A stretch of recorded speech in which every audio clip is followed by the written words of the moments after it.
What if you could wake up someday in August or September this year coming with the knowledge that you have finally made it onto a surgical training program? If this is you, then in the next couple of minutes, I'm going to give you some free tips on the process. Hi, I'm Dr. Anthony Llewellyn. I've been both designing recruitment processes and helping doctors with job applications and interviews for over 25 years. And I've honed over those many years, my own unique process for ensuring that we can maximize your potential for success with the interview process. So it might be helpful if I demonstrate to you a couple of techniques that my clients find help them to improve rapidly in their interview performance. Okay. So let's look at the issues of surgical mindset and how you should practice. So let's say you get the following past question. You have an elderly man on the unit who's from a non-English speaking background. Their test results have come back and they have a cancer diagnosis, and the family asks you not to inform them of the diagnosis. What is your approach? Okay, why don't you pause the video for a few seconds and have a think about what your response might actually be. Okay, welcome back. How did you go? What issues did you come up with? Did you pick up on the trick in this question? Don't worry if you did not. About 9 out of 10 of my clients miss the trick the first time that they see this question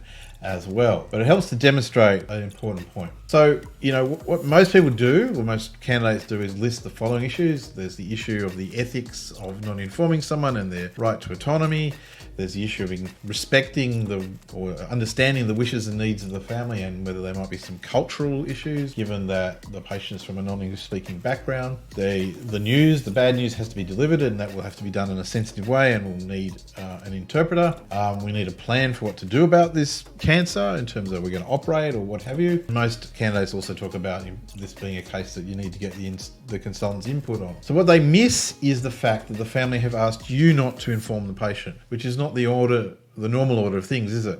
So this implies that there's an additional issue. Either there's been some massive breach of privacy, or the patient themselves maybe lacks capacity and the family has been informed because they're the alternative decision maker. And what you do will massively differ in both of those different circumstances. So you can pick up on these subtle issues and questions. They're not always there, but often they are, by applying what I call the surgical mindset to practice and answering. You need to study the question a couple of times and not just take it on face value every time. Why is certain information there and why is some information not there? Ask questions. Another way of thinking about this is, how does your most respective surgical consultant think about problems? Take that sort of approach on board. And this is how you should practice. Practice breaking down as many questions as possible and getting all the key issues out.